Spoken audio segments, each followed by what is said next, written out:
विश्वास ही भगवत प्राप्ति का हेतु है। जिसका जितना दृढ़ विश्वास प्रभु पे है वो उतनी शीघ्र ही माया प्रपंच से मुक्त होता है। कभी कभी साधक को साधन पक्ष पर इतना जोर अहम स्थित होता है कि वो भगवत आश्रय पर दृष्टि नहीं रख पाता, और अहम से जब साधन होता है तो गिरना भी पड़ता है, भ्रष्ट होना पड़ता है। और जब भगवत आश्रय से साधन पद्धति होती है तो भगवान कृपा करके जहां वो गिरना चाहता है वहां उसको बचा लेते हैं, उसकी रक्षा कर लेते हैं। जैसे घोर माया का प्रभाव देवर्षि नारद पर है, पर उनके हृदय में एक आश्रय है कि भगवान के सिवा मेरा परम हितैषी कोई नहीं है। तो प्रभु से कहा, जय विधि होए नाथ हित मोरा, करहु सु बेगी दास मैं तोरा। प्रभु मैं आपका दास हूं, जिस तरह से मेरा हित हो वही आप कृपा करके कीजिए। भगवान ने बचा लिया। विरोध हुआ नारद जी के द्वारा तो भी भगवान ने बचा लिया, भगवान को शाप दिया तो भी भगवान ने बचा लिया। आश्रय बहुत महान वस्तु है, और इस आश्रय पर विश्वास होना ये और दृढ़ बात है। बिन विश्वास भगति नहीं, ते बिन द्रवहि न राम। बिना विश्वास के भक्ति नहीं, और बिना भक्ति के भगवान द्रवित नहीं होते। और राम कृपा बिनु सपन्यों, जीव न लह विश्राम। बिना भगवान की कृपा के जीव को स्वप्न में भी विश्राम नहीं प्राप्त हो सकता। इसलिए आश्रय तत्व वो विश्वास से पुष्ट होता है।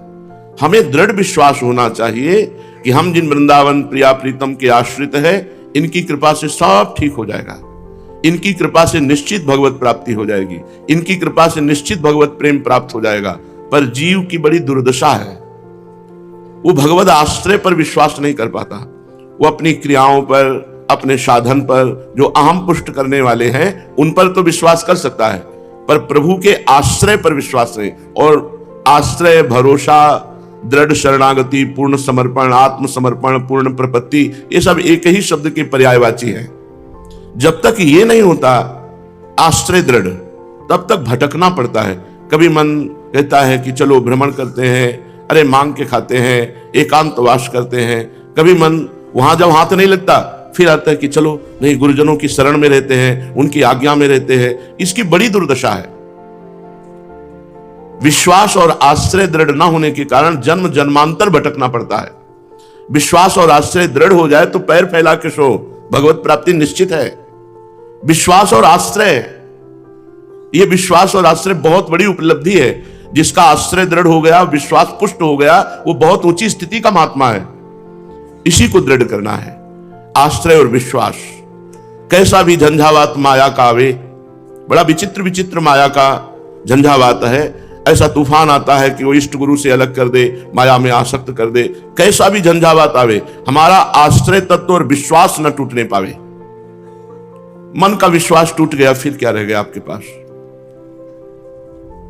हृदय में दृढ़ विश्वास। प्रभु से प्रार्थना करनी चाहिए, हमें ऐसी सामर्थ्य दीजिए कि आप पर कभी हमारा विश्वास डगमगाए ना, और आपके चरणों का आश्रय कभी छूटे ना। हमें ऐसी शक्ति दीजिए हे प्रभु, हमें ऐसी सामर्थ्य दीजिए कि कभी आपका आश्रय और विश्वास ये छूटने न पावे।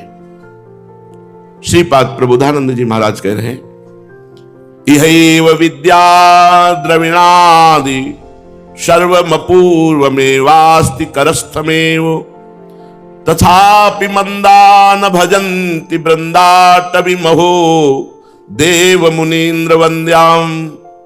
बड़े बड़े देवता और मुनियों के द्वारा भी वंदनीय इस श्री वृंदावन धाम में विद्या, धन, ऐश्वर्य, मोक्ष, प्रेम, ये सब कुछ मिलता है। यही वो विद्या द्रविणादि, जो चाहिए आपको धन चाहिए, वृंदावन की आराधना कीजिए, परम धन प्रदान कर देगा।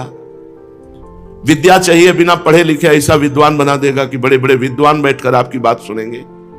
मोक्ष चाहिए आपको, ऐसा जितेंद्रीय बना देगा, ऐसा महान ब्रह्म चिंतन परायण कर देगा कि मोक्ष का अधिकार मिल जाएगा। प्रेम चाहिए तो प्रिया प्रीतम में आसक्त कर देगा। सब कुछ वृंदावन प्रदान करने में सामर्थ्य रखता है। बड़े बड़े देवता मुनीन्द्र जिनकी वंदना करते हैं, ऐसे वृंदावन धाम का आश्रय दृढ़ करो।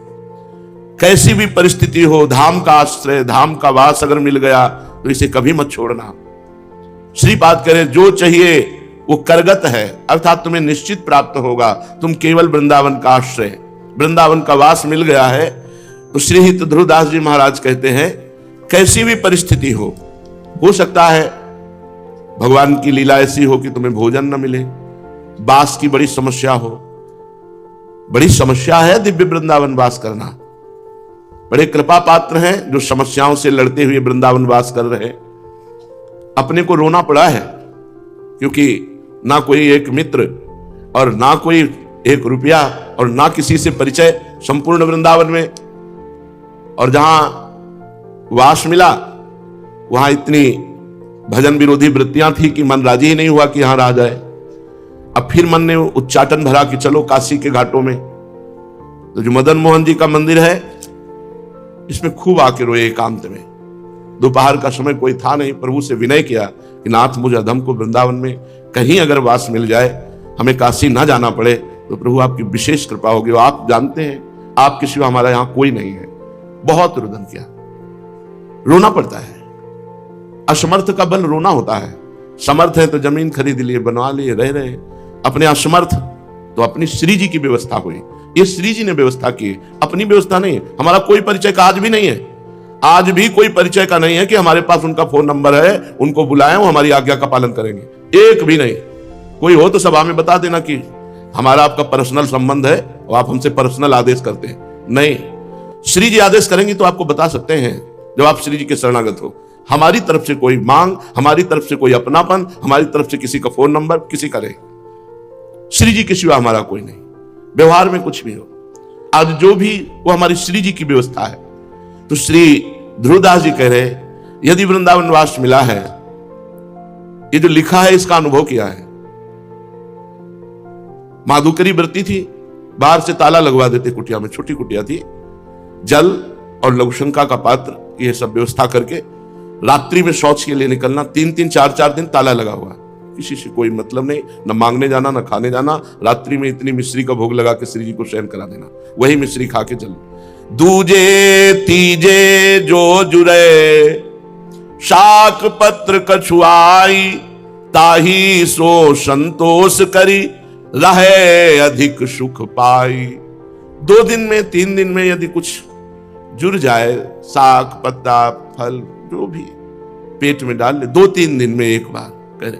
दूजे तीजे जो जुरे, कभी कभी ऐसा अभ्यास करना चाहिए साधक को। सब सुविधा होने पर भी 1 दिन 2 दिन 3 दिन अभ्यास पुष्ट रखना चाहिए कि भोजन न मिलने पर दिनचर्या नहीं बिगड़नी चाहिए। कोई जानने ना पावे, ना उसका प्रकाश होने पावे और ना दिनचर्या में त्रुटि होनी चाहिए, तब तो ठीक रहा। अब कमरे में पड़े बोले दूजे तीजे वाला अभ्यास कर रहे हैं, वो नहीं। मुरारी शरण जी आए और कहा डॉक्टर ने आदेश किया है कि अल्ट्रासाउंड कराकर उनको रिपोर्ट देनी है, तो आज कुछ खाना नहीं।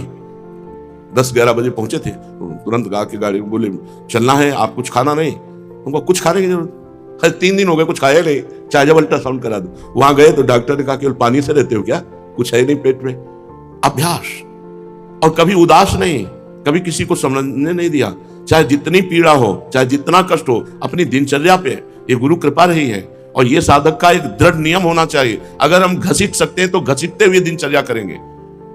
बहुत ढिलाई नहीं रखनी चाहिए अपने जीवन में, हर स्थिति में एक जुझारू स्वभाव होना चाहिए। अरे 4 दिन की जिंदगी है, मर जाओगे। ध्रुवदास जी क्या करें, दूजे तीजे जो जुरे शाक पात कछुआई, ताही सो संतोष करी रहे अधिक सुख पाई। रहे अधिक सुख पाए, अधिक प्रसन्न होना चाहिए। जब 2-3 दिन से भोजन नहीं मिला तो अधिक प्रसन्न होना चाहिए, अधिक तेज होना चाहिए, अधिक स्फूर्ति होनी चाहिए। अगर आप में ये नहीं है तो आप संयमशील नहीं हैं, आप ब्रह्मचारी नहीं हैं, आप विषयी हैं, आप परमार्थ के उत्तम साधक नहीं हैं। उत्तम साधक कह 2-3 दिन भी ना मिले तो भी कोई फर्क नहीं। चेहरे में सिकुड़न नहीं आनी चाहिए, उदासी नहीं आनी चाहिए, मुरझाना नहीं चाहिए, वैसे ही खिला हुआ चेहरा, तब समझ में आएगा कि आप संयमी हैं। देह स्वाद छुट जाई सब, कछु होए छीन शरीर, प्रेम रंग उर में बढ़े, बिहरे यमुना तीर।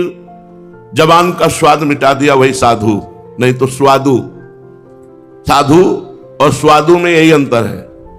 जो अपनी जबान का स्वाद मिटा दिया, नहीं आज तो अमुक पदार्थ बनना चाहिए, तो उस अमुक पदार्थ को मिला दो सब्जी और दाल में मिला के पाओ। खीर खाने को मना, ठीक है बनवाओ खीर ले, उसी में दाल मिलाओ, उसी में सब्जी मिला दो, पाओ।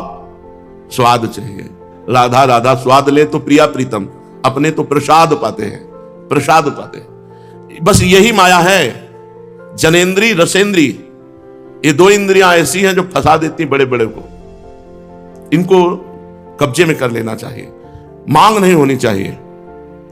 अंदर मांग हो कि आज ये पाना है तो किसी से को बताओ मत, और संकल्प के अनुसार आ जाए तो उचित है कि पाओ मत। अगर पाओ तो स्वाद बिगाड़ के पाओ, स्वाद बिगाड़ के। संतों का बड़ा विचित्र खेल होता है। इसीलिए स्वादु और साधु में अंतर होता है।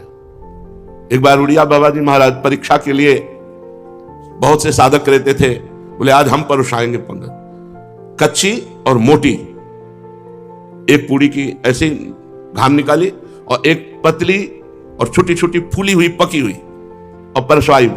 पकी हुई पहले परसवाई, उसके ऊपर कच्ची परसवाई, सब्जी परसवाई। खड़े हो गए, नारायण नारायण नारायण, पाओ सब। तो उनमें जो प्रवीण साधक थे, उत्तम साधक, जैसे परोसी गई थी तो ऊपर की कच्ची पूड़ी से शुरू किया, और जो स्वादु थे वो पलट दिया।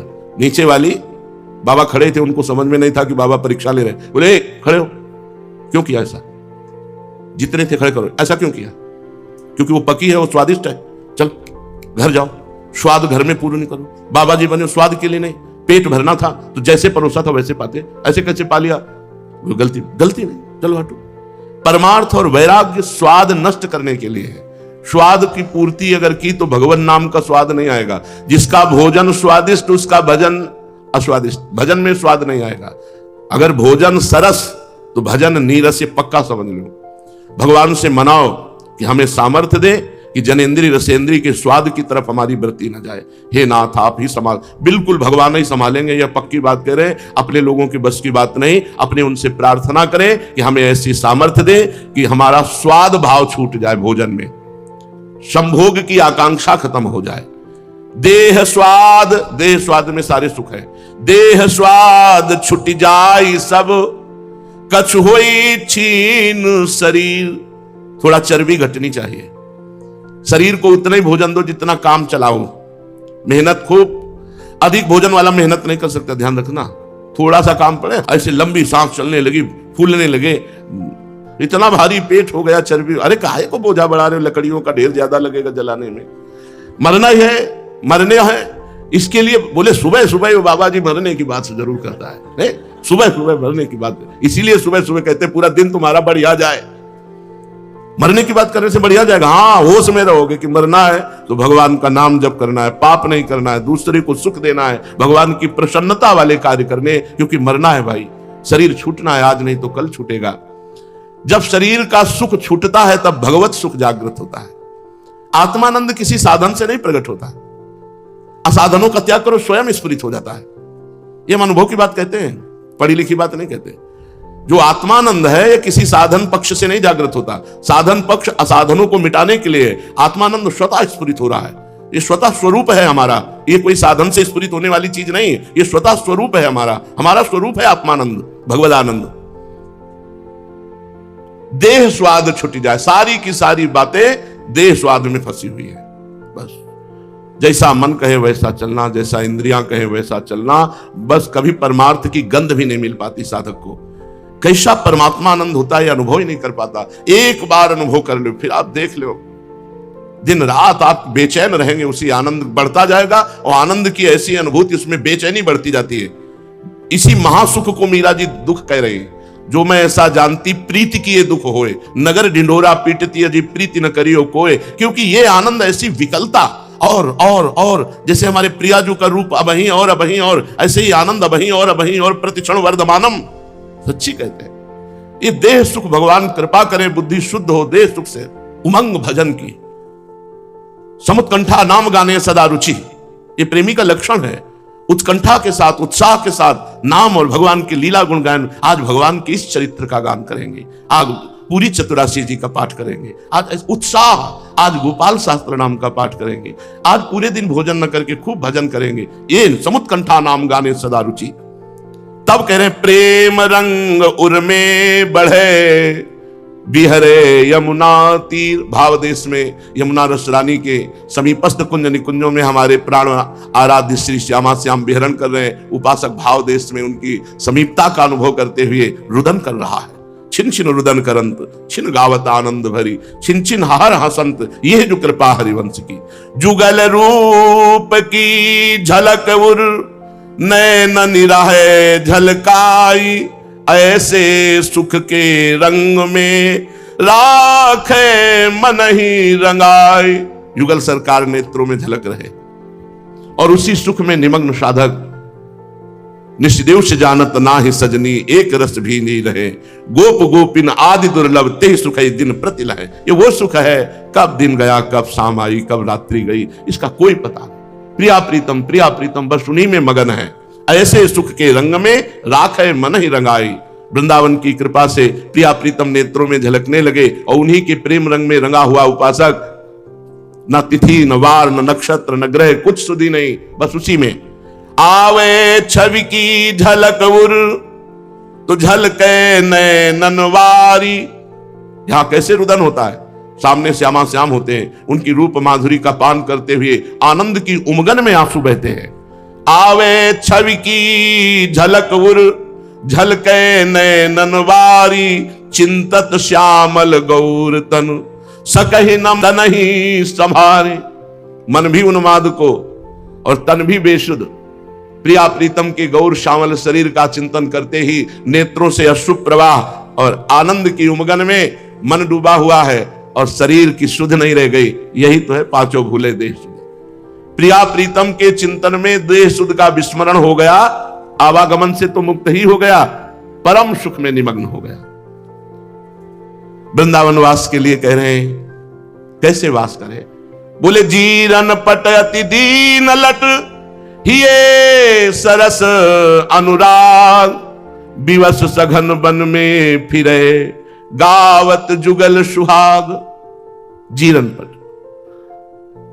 फटे पुराने कपड़े, प्रेमियों के क्या पते, तन लटे कपड़े फटे, तन लटे कृष्ण कौन शुद्ध है? शरीर की शुद्धि, वस्त्र की शुद्धि, श्रृंगार की शुद्धि, ये सब बाह्य है, आंतरिक चिंतन। एक श्लोक श्रीमद् राधा सुधा निधि में आता है कि कब ऐसी स्थिति होती है गुरु भजन के महान बल से, जो गुरु के द्वारा दिया हुआ भजन है, उस भजन के बल से कैसी स्थिति होती है। लिखन्ति भुजमूल तो न खलु शंख चक्रादिकम विचित्र हरि मंदिरम न रचयन्ति भालस्थले लसत तुलसी मालिकाम दधति कंठ पीठे नवा गुरुर भजन विक्रमात् इहिते महाबुद्धया। वो लिखन्ति भुजमूल तो वो शंख चक्र आदि की छाप, तिलक, द्वादश तिलक, कंठी, कोई शुद्ध नहीं।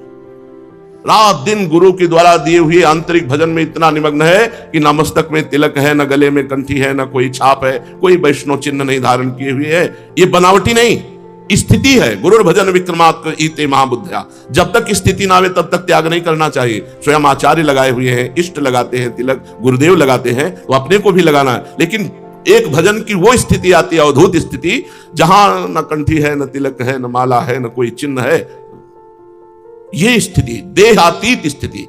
क्या मेरी कभी ऐसी गति होगी कि मुख से आवाज ना निकले, गला रुंध जाए और आंखों से आंसुओं की धार बहे और वृंदावन की कुंज निकुंजों में प्रिया प्रीतम विहरण कर रहे हैं, ये देख करके मैं रुदन करूं, आनंद में रुदन करूं। निर्खत नित्य विहार पुलकित तन रोमावली, आनंद नयन सुधार, यह जो कृपा हरिवंश की।